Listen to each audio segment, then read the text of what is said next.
절실함 정말 중요하죠. 그래서 자신이 언제 절실해지는지 아는 것이 정말 중요한 것 같아요. 저는 어릴 때 헝그리 정신을 절실함이라고 착각했던 적이 있었는데요. 살다 보니 전혀 그렇지가 않더라고요. 저는 제가 무능력하다고 자각하게 되면 그때부터 절실해지는 것 같아요. 그래서 일부러 제가 무능력해지는 상황에 자신을 던져놓는데요. 지금 할 수 있는 것보다 더 어려운 일들에 도전하는 시기예요. 자신이 언제 절실해지는지 파악해서 그것을 이용해 보세요. 우리가 시너지라고 부르는 현상은 수학적 합계 이상이 결과로 나왔을 때를 의미하죠. 가령 1 더하기 1이 2가 아니라 3 이상일 때를 시너지라고 하는 거잖아요. 우리 전에 읽었던 도시는 무엇으로 사는가에서도 유현준 교수님이 이렇게 설명하셨어요. 도시의 교차로가 많아질수록 이벤트가 많아진다고.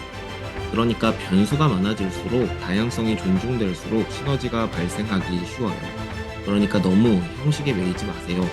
형식은 두발 자전거 뒷바퀴에 잠시 다는 보조바퀴 같은 거예요. 두발 자전거를 탈 수 있게 되면 보조바퀴는 제거하셔야 됩니다. 어떤 일이 실행으로 연결되지 않을 때는 두 가지를 점검해 보셔야 해요. 두 가지가 뭐냐면요. 먼저 실행 계획이 현실적인지 점검해 보셔야 하고요. 두 번째는 왜 실행해야 하는지 스스로 납득이 된 상태인지 점검해 보셔야 합니다. 하나씩 살펴볼게요. 실행 계획이 비현실적이면 실행의 난이도가 비약적으로 상승합니다. 실행이 매우 어려워져요. 이건 사람이 게으른 것과는 전혀 다른 문제입니다. 그 일을 왜 해야 하는지 자기 자신을 설득시키지 못한 상태에서도 동일한 문제가 발생해요. 자신이 해야 할 일들 중에 가장 후순위가 되기 때문에 언제나 그 일이 뒤로 밀리게 되니까요.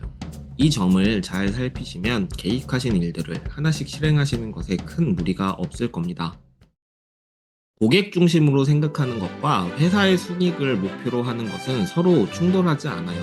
왜냐하면 사업이 성립하려면 문제가 있는 사람이 있어야 하고 문제를 해결할 수 있는 사람이 있어야 합니다. 문제를 해결하는 과정에서 반드시 돈이 교환되어야 하고요. 다시 말해 고객의 문제를 많이 해결해서 돈을 벌 수 있고 더 잘 해결해도 돈을 벌 수 있고 더 많이 더 잘해도 돈을 벌 수 있어요. 이 때문에 돈을 많이 버는 것을 목표로 하는 것보다 문제를 잘 해결하는 것을 목표로 삼는 게 현실적이고 실행으로 연결되기 더 쉽습니다.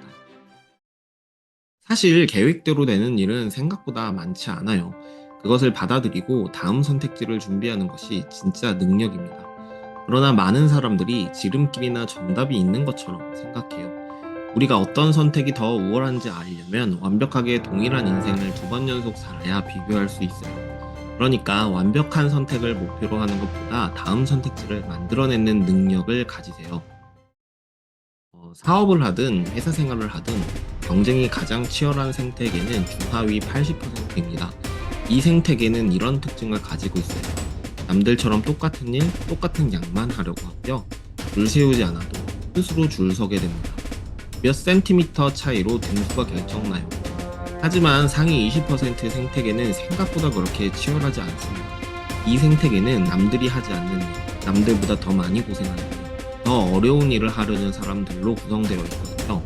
이런 사람들은 줄 세우기가 참 어려워요. 모두 각자의 영역에서 1등이거든요.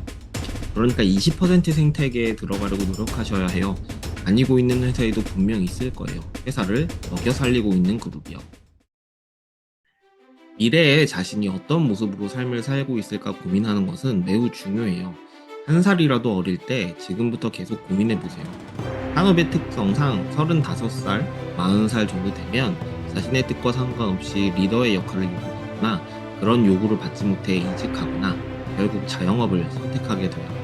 그때는 누가 시키지 않아도 자신이 무엇을 하고 싶은지 고민하게 됩니다. 그러나 40년간 밀린 숙제를 하루아침에 끝낼 수 있는 사람은 없어요. 일을 잃어도 하루빨리 오늘 읽는 게 훨씬 낫습니다. 파이팅입니다.